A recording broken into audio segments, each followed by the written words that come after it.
So there's multiple things that I was kind of looking into. I was like, okay, because the dash itself, just to replace it, is over $4,000. Welcome to another episode of Out of Spec Dave, where today I'm going to catch up with Alyssa. And we haven't really talked to Alyssa in a while about her Audi E-Tron. So I'm excited to see how it's going. I know she's had a couple of little incidents with it recently. Nothing that can't be fixed though. So we'll see what happens, but let's check in with Alyssa.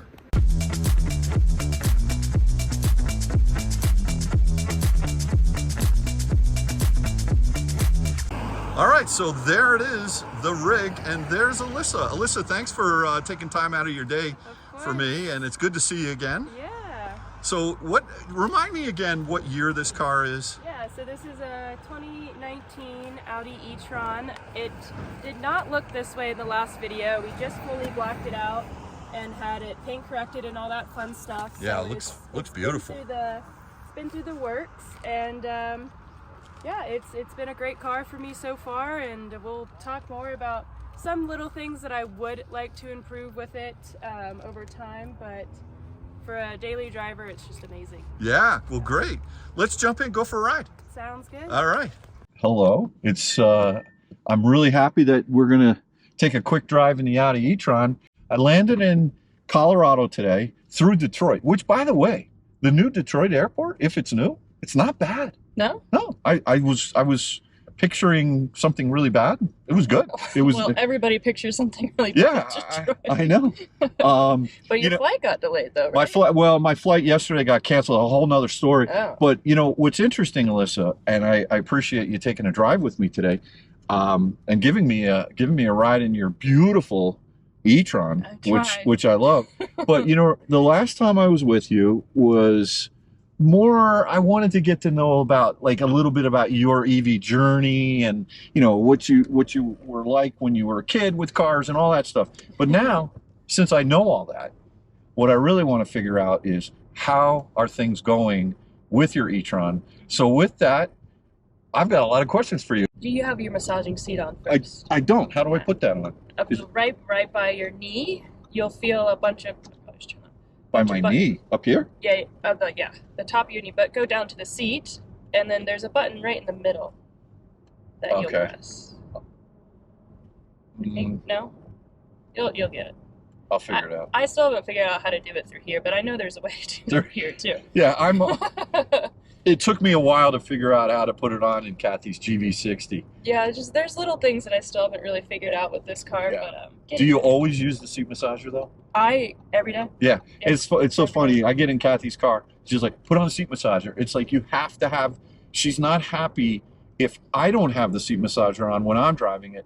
But the thing about it, unlike the ID4 that we had, it only has the seat massager on the drivers in the GV60, and it's nowhere near as good as the one in this car. This one's got this one, like, you actually feel it. Oh yeah, and it's like it's a little bit more than kittens. Yeah, it's like a shiatsu. Yeah. It's like a shiatsu. Yeah. So Alyssa, I noticed a little something going on the dash over here, and I did see a little bit of a sad video. Yeah. And I know that you're sad about this, and I will say it doesn't look good. No, it doesn't. It doesn't look good. I mean, it's pristine, gorgeous Audi E-Tron, and then it's just rubbing it a little bit. You got a little bit of blue action going on there. So keep rubbing that wound. So, but listen, when things are broken, they're meant to be fixed, right? So tell me about it. What's going to happen? The backstory of it, just so everybody knows, I am putting a crate in this car for Bleu, but I knew as soon as the incident was happening, this dog was being kind of aggressive towards and barking at Bleu. I was like, oh, there goes my interior. Oh no. But anyways, so I've been shopping around trying to figure out what to really do with it, and yeah, I don't know if you saw the poll online of how much do you think it costs to repair that through Audi. I did not. No. What is your guess? Oh boy. To repair this or to replace the dash? It would have to be replaced. Replaced is, okay, that's big money. The whole dash would have to be replaced. That is probably somewhere between $3,000 and $5,000. $6,000. $6,000. $6,000. Change. Now, Yeah. Okay. Yeah. Well, So not good. Inflation? I don't know. Maybe. Audi. Audi. Yeah. So Okay. what I was actually I gotta take a little B-roll of it. a little B-roll of this thing. So there's multiple things that I was kind of looking into. I was like, okay, because the dash itself, just to replace it, is over $4,000. So I was like, okay, well, what if I find just a salvage E-Tron, which there's been a ton of. Okay. But you have to be very, very careful if it got into any type of front. If the airbag went off, then this. Oh, there's an airbag under here? Mm-hmm. So if the airbag goes off in any of those cars, then you can't use the dash. But anyways, those are cheaper than the dash alone. So then I would just have replacement parts for the car. And so I was like, that might be a good idea. But that's not exactly what's happening. The leather repair guy just came by to look at it, and he said that it looks a lot worse in pictures, just so everybody knows. It's pretty terrible. There's one deep gouge here. Yeah, that was the real Picasso moment for Bleu right there. Yeah, that's his signature right there. Yeah. I can see it says B-L. Yeah. And I bet Ellie was sitting there like, oh man, I don't think you should do that. Yeah. But now, can I ask you, I can't really see, it got the wood here as well? Yeah, it has the wood here. Well, it's actually plastic, but oh, it is? Okay. But you could replace that, right? No, I don't think so. I think it all is one and done. It's all one piece. No is way. My understanding. So that can't be, but I'm not worried about, that's not something I can really visually see. Okay. But when I'm driving, I visually see that. And Colton and I and Kyle and I, we all just kind of joked about how we should just put a big fat head of Bleu on that so I don't have to sit there and look at it. But oh man. So we just had the leather guy come out, and so what he's gonna do pretty much is just sand it down and then repaint, work his magic. But he says it's doable, which I'm pretty shocked with that one piece right by that stitching. Right. So we'll see how it does. That quote was around $400. Which, that's not bad. Not bad. He originally quoted me from just the pictures alone, $800 to $1,200. And then he came and saw it and said less? Yep. But wow. He didn't. Can I just say that doesn't happen? No. In New York. No. Well, he asked me. He's like, "What did I quote you?" I was like, "What should I say?" 200. You quoted me 250. Yeah. But he seemed like an upstanding guy, right? Yeah, just a good business. He's a family man. It's a family business. I can kind of tell. So. All right. And I also warned him it's going to be on YouTube, so he's definitely going to do a good job. But my goal is just to mainly have it look like it never really happened. But there's obviously, you can't see it on camera, but there's like impressions and stuff that aren't really going to go away. But he said with the paint or whatever, it could. Okay. So we're not looking at 100% here. If I wanted 100%, I got to spend $6,000, which I'm not there yet. Yeah. You know what? You're gonna listen. You know what you're gonna do? You're gonna spend $400 as an option, and if that really doesn't, if you're still not satisfied with it, then you can say, you know what? Then the only thing you could do then is maybe go for the full. Yeah, which I don't think I could ever. I mean, that's a lot of money. I don't think I just would rather sell it as is, whatever it is at that point. Look, I think, I'll be interested to see how that comes out. Yeah. Away from the dash, though, how's it going with the E-Tron? I mean, I absolutely love this car. That's why I was just so hurt when I saw that happen. It's just, it's like scraping my own skin almost. Like I'm so obsessed with this car. Well, one thing I know about you is that you don't change cars like the Connor family does. No. And you actually, I know you name your cars and you take care of your cars, and there's a bond there, and there's a loyalty. There is, yeah.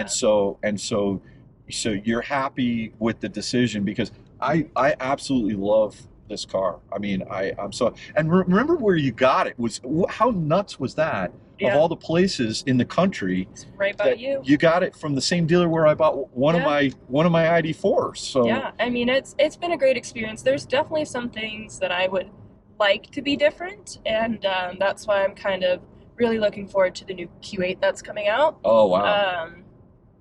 Q8 as in Q8 E-Tron. Oh, Q8 E-Tron. Okay. Yeah. I love the Q8. Yeah. I have to admit, I kind of like it in that funky orange color. I don't know why. Yeah. It's like crazy. It's so crazy, and I like it. It's almost like the Twizy. Yeah, our detailer, Colton, was like, if you get another black car, so help me God. Yeah, I mean, a black car. Yeah. They're the hardest to detail, I guess, is the thing. So when you bought the car, how many miles did it have on it? What year is this? Remind me again. This is a 2019. I think it was just breaching 17,000. Okay. And I think we're just breaching 26,000 now. So about 10,000 miles have been on the car. So there are two types of people in the world. Did you know that? Those that reset their trip odometer, and those that don't. Yeah. And you're one of those that don't. Because I see it's got 8,091 miles on it. Yeah. And I think if you do the math, 17,000 plus 8,091 is roughly what you have on the car. So you've had it. When did you get this? I can't even remember. I think it's almost been a year. Almost a year. So 8,000 miles, and a lot of those miles, because when you picked this up in Connecticut, you went down to North Carolina first. A little jaunt, a little detour down to North Carolina, then back out here. Yep. So okay, well, all right. So away from that, the daily routine for charging it and all of that, everything works fine. You've moved over to an electric car. I mean, you've been living with them, but you yourself personally being responsible for your own car, how's that going for you? Yeah, I mean, it's pretty simple and easy. One thing, I mean, I've ran into not range anxiety, I would say, at all, but just wanting more range in this car, especially in this winter. Right. We've had a pretty rough winter here, and for those of you who don't know, winter and EVs don't mix well when it comes to range. And I've had a couple trips that I just, want to go skiing on the weekends and stuff like that, and climbing into the mountains is not as easy as I would like it to be. I just need an extra 50 to 80 miles, and so that's why I am so gravitated to the new Q8, because the Q8 e-tron, because it's EPA rated 318. Oh wow. So, but that's a big difference. I think this EPA rating is around 208. Oh, that's a huge difference. Yeah. That'd be a huge upgrade for me. The extra 50 to 70 miles that you would get is actually life altering. Yeah. And I'm sort of hesitating to ask this question, but how have you found the charging when you're on road trips? Has it been reliable? So I haven't really, I mean, the farthest I really have taken this is just up into the mountains, and so it's just really one charging stop. Okay. But with this, it's like 2 or 3, depending. Yeah. Depending on the weather. But anyways, the charging has not been too reliable. Yeah. Okay. I know in Frisco, which you'll actually experience because you're coming up to Copper, and that's where we're going to have your chargers, Frisco. Well, there's only 2 stations there, and I think we're bringing about 8 EVs. There's only 2 stations? Working. Oh, working. How There's many? 4 in total, but only 2 are working. I'm not sure. I went skiing about a week ago or so. With your sister? Was that my sister, I saw that video. Yeah, that was great. Yeah, that was awesome. It was fun. But yeah, 2 of those were down. Okay. And I don't believe they're back up. I haven't checked. Right. But that'll be a bit of a pickle with all the EVs that we're bringing up there, because that's really the only one we have that's close. Okay. Well, we should maybe stagger when we all leave, or are we all going together? Who knows? I don't know. I'm planning to get up there when I get up there. Yeah. And then everybody else can trickle in. Okay. Well, I don't even know what's going on. Kyle just said we got something happening up at Copper Mountain on Monday. Yeah, it should be fun. You should come out. Look at the moon over there. Beautiful. Yeah, this sunset. I gotta take some video of that. That is just spectacular. Wow. All right, good. So you're still in love with the e-tron, which is great, as you should be, because the ride's fantastic in this. Yep. It's so quiet. It's just a bank vault. I mean, literally, that's a great way to describe it. Yeah, you just get in and you don't hear a thing. And I have studded tires on here right now. You would not know. No way. You would have no clue. You have studded tires? You can't hear a thing. And that's just what, it's just, this car is just so well made. And so many people have been, you should just get a Model Y. Get a Model Y. To me, it's a great car. I don't deny that. But it's not. Look what we got going on over here. It's a Rivian. You know, Kyle's got a Rivian just like that one. Wait a minute. It is Kyle. It's that guy. It's that guy. I've seen him on YouTube. Yeah. I think you might have raised him or something. I might have. I'm still. He's now raising me. Yeah. That's what's going on. Yeah. So I didn't realize the Q8 E-Tron is coming out. The Q4 E-Tron I drove. Not a fan. Not a fan. Not a fan. I like the Audi 4 much better. Oh, 100%. And especially the new one from Chattanooga. Yeah. I mean, look, it's a nice car, but the fact is, it's not a real Audi. It's not a real. This is a real Audi, right? The Q8, that's a real Audi, right? You know. So how about a what do they call those? The fancy ones, like the Taycans. Well, the other one would be the e-tron RS. RS. The RS. So what the idea would to get the Q8 Sport R version. Oh, really? Per your son's request, though. Oh, well, be careful. Be careful. He'll get you to spend money very easily. Yeah, I know. You know. So it's definitely, definitely floating around with that. I mean, I've just fallen in love with this car so much that if I am going to get a new car, I just want a bigger, better version of what I already have. You know what I'm going to recommend, and is you should absolutely go drive it first. Yeah, I mean, I'm sure we're going to have one on loan for sure. Okay, that's good, because the thing is, what's nice about this is its size. It's big, but it's not so big, right? So like just the practical, like heading out to the stores and the parking lots and all that. I mean, it's not U-Haul big, right? But, and the Q8 is pretty bigger. It's definitely pretty big. Yeah, I do wish they just refresh this to what it needs, and it really is just range. Right. All this car needs, in my opinion, is range, and then it already has. So this car doesn't because it's early, but it already has the dual-sided charge ports, right? Which is nice, and that will be another big upgrade as well. Okay. That I'd be looking for. Not that it's ever been an issue, but it's just another sense of ease. Yeah. But well, listen, I want to shift gears a little bit. I know that you and Kyle were out at CES recently, in Vegas, and I was curious, what are the top, let's say, 3 things that caught your eye that you were like, wow, that is cool? Yeah. Was the VIN Fast one of them? No. Sorry. That's a sore subject. I know. Well, listen, I taught Kyle to always be honest, right? And he definitely, but I didn't say that. Be brutally honest. Oh, yeah. I mean, like he was very upset about that. I will say, but I mean, in my honest opinion, I didn't speak much in the video. Right. But I would never pay base $50,000 for that. Never. Yeah. Never, ever, ever. I mean, it's just the one thing that I just really took away is the door handle, and you literally felt the 2 plastic pieces put together. And it didn't. Really? It was just an abrasive feeling. You know, they had the VIN Fast in San Diego at whatever that show is. I've forgotten the fully charged. Yeah, they had them. They had, I think, 3 of them out there. Really professional. They're all the people were in the same. You know, they knew how to tell you about the car, like it has doors and all, But you know, when you started to pry a little bit about some of the questions, like I didn't understand renting the battery as an example. What happens if you buy the car but you have to rent the battery? How does all that work? We asked that question, and I think they're doing away with it. I think they are too. Yeah. Especially in the U.S. Yeah. But every single employee we talked to, granted, some of them were just the drivers that were driving the cars that were hired by them, but nobody had the same answer.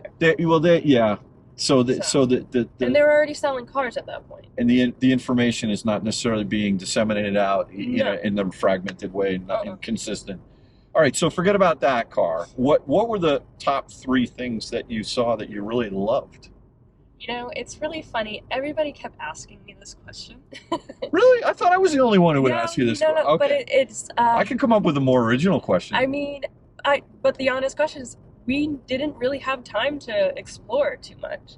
So, I mean, there was a couple of cool things that we interviewed, like at Vallejo, the little light pole thing. That was really interesting. Yeah. I think there was a big... it was right beside the VIN Fast. It was what are those? A drone, but that humans could sit in. Oh, really? But there's actually a funny story with that, is that somebody, like their opening night when they're trying to do the big showy things, I guess they had a scarf on, and the scarf went straight through the blades. Oh.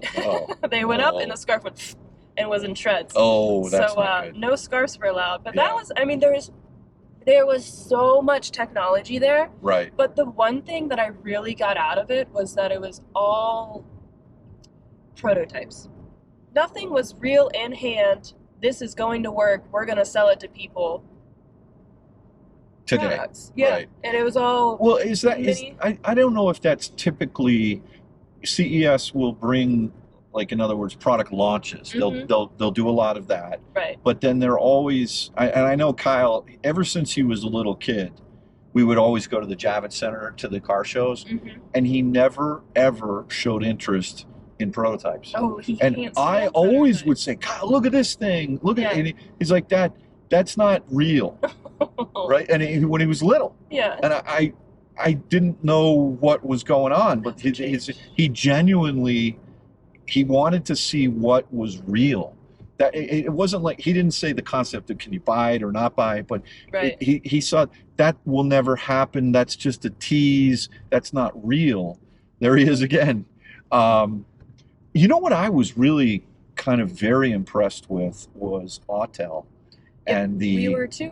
The knowledge that, I think they had a new COO or something that was speaking, John, and he'd only been there for 6 months or something like that. Everybody who worked there was truly passionate about their product and what they were selling, and that was something that you cannot find at we went to one booth, I forget what it really was, but the salesperson, the marketing person, had no clue about the product. Right. Couldn't even tell us the price of it. Yeah. And it was just like, well, what are you doing and here? These were people, so oftentimes at the shows they hire, like marketing companies, they hire. No, this was, this is like an employee of the full-blown employee. Yeah, we were shaking hands and emails, everything. And you had no clue. And that honestly, that happened a lot. Right. And it's so refreshing to go into a booth with somebody who is truly passionate about what they're talking about, what they're doing. And that was the same over at Freewire. We talked to Arcady, who's the CEO, and that's like the unit that's up at Estes Park with the battery. Yep. Okay, I want to see. I don't know if we can go that way. Kyle said we might be able to. Yeah. Because he showed me down in Naples. We went to the Jewel station, which has a similar concept, and the thing was dead. Yeah. It didn't work. I mean, it's a great concept, but I mean, Freewire, they truly believe in their product, and they're gonna make sure they. I don't believe, I could be totally wrong, but I don't think they, like ChargePoint does, and fully sell the units. And even if they do, they still like keep and upkeep everything. Yeah. To make sure that it's online, it's working, it's putting power, it's doing whatever it needs to do, and just talk. I mean, we talked to several different. We also talked to Chevy. What is it? Chevy. It's Chevy. I never heard of that. They're also a charging company. They're coming into the United States as well. They're Korean. Okay. I want to say.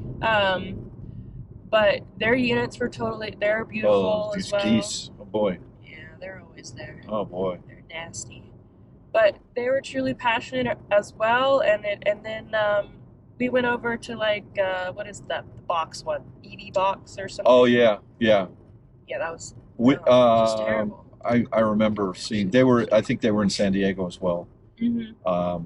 Yeah, so the thing about Autel that I found really nice was the way. Well, first of all, I thought Kyle's description of going from like the most basic units all the way up. I was like, is that him beeping at us? I thought that was really well, the way they laid out all of the chargers in their station, like from one to the next one to the next one.